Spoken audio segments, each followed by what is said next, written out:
There's a great piece at blackandright.com by Bob Parks, and he talks about the circumstances involving. Democrats are trying to pound President Bush on the fact that the weapons of mass destruction weren't found and contend the rush to war was possibly illegal. As usual, liberals believe the majority of the public who they educate can't read and are thereby prone to their deception. Just in the key findings introduction to the report alone, it reads, Saddam totally dominated the regime's strategic decision-making.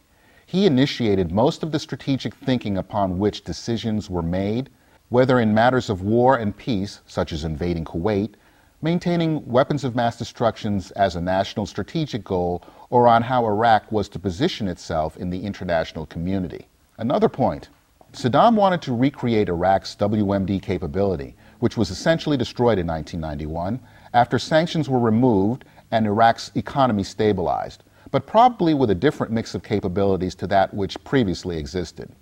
Saddam aspired to develop a nuclear capability in an incremental fashion, irrespective of international pressure and resulting economic risks, but he intended to focus on ballistic missile and tactical chemical warfare capabilities. The Iraq Survey Group judges that events in the 1980s and early 1990s shaped Saddam's belief in the value of weapons of mass destruction. In Saddam's view, WMD helped to save the regime multiple times. He believed that during the Iran-Iraq War, chemical weapons had halted Iranian ground offensives and that ballistic missile attacks on Tehran had broken its political will. Similarly, during Desert Storm, Saddam believed WMD had deterred coalition forces from pressing their attack beyond the goal of freeing Kuwait. Weapons of mass destruction had even played a role in crushing the Shia revolt in the south following the 1991 ceasefire. The report continued.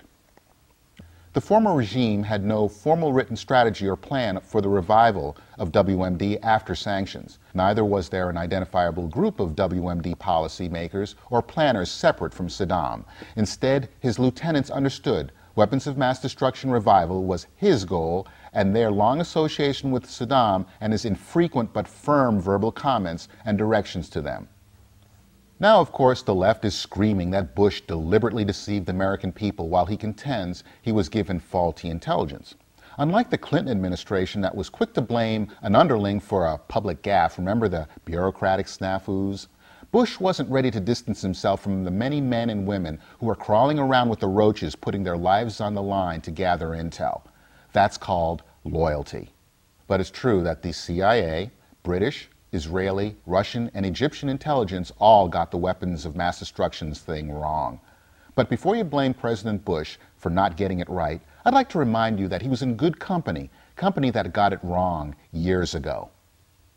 Bill Clinton said, "One way or another, we are determined to deny Iraq the capacity to develop weapons of mass destruction and the missiles to deliver them. That is our bottom line." And later he said, "If Saddam rejects peace and we have to use force, our purpose is clear. We want to seriously diminish the threat posed by Iraq's weapons of mass destruction program."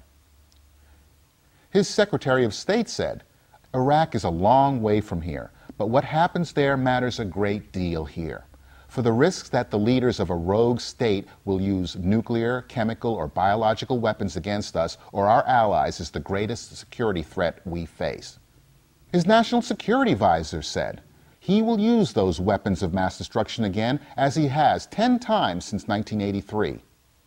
U.S. senators sent Clinton a letter advising him in the strongest terms to take out Saddam and his weapons of mass destruction. "We urge you, after consulting with Congress and consistent with the U.S. Constitution and laws, to take necessary actions, including, if appropriate, air and missile strikes on suspect Iraqi targets to respond effectively to the threat posed by Iraq's refusal to end its weapons of mass destruction programs." The future House Minority Leader said, "Saddam Hussein has been engaged in the development of weapons of mass destruction technology which is a threat to countries in the region, and he has made a mockery of the weapons inspection process." Madeleine Albright had more. "Hussein has chosen to spend his money on building weapons of mass destruction and palaces for his cronies." Senators later sent a letter to President Bush.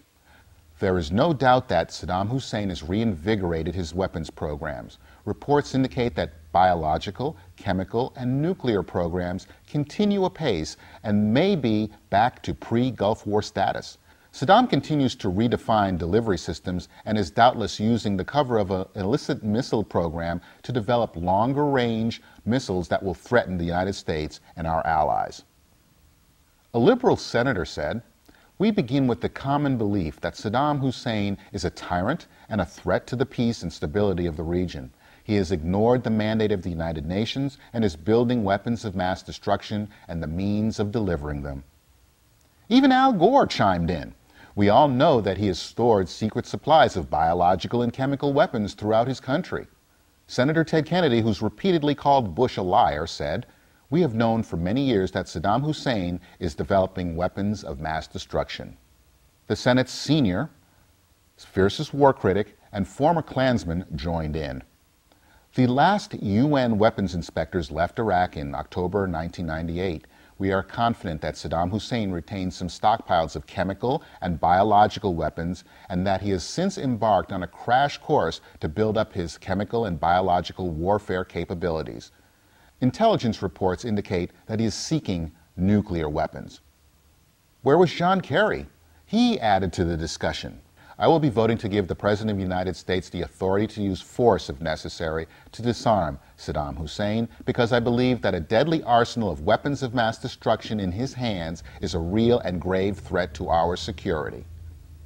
Another Democrat senator, "There is unmistakable evidence that Saddam Hussein is working aggressively to develop nuclear weapons and will likely have nuclear weapons within the next 5 years. We should also remember that we have always underestimated the progress Saddam has made in development of weapons of mass destruction."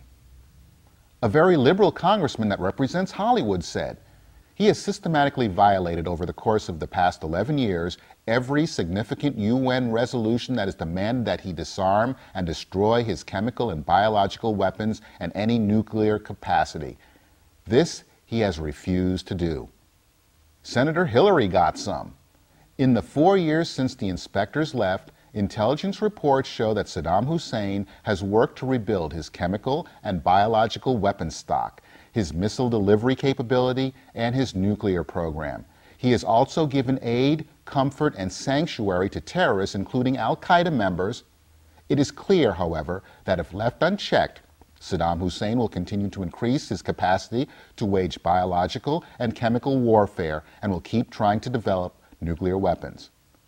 And finally, the man who would be president, John Kerry, said, "We are in possession of what I think to be compelling evidence that Saddam Hussein has, and has had for a number of years, a developing capacity for the production and storage of weapons of mass destruction. Without question, we need to disarm Saddam Hussein. He is a brutal, murderous dictator leading an oppressive regime. He presents a particularly grievous threat because he is so consistently prone to miscalculation. And now he has continued deceit and his consistent grasp for weapons of mass destruction. So the threat of Saddam Hussein with weapons of mass destruction is real." All these people received the same pre-war intelligence that George Bush did prior to going to war, in some cases years before he took office. It's easy to jump on the bandwagon and call someone a liar because it'll make you feel good. Just make sure you know the company you're in.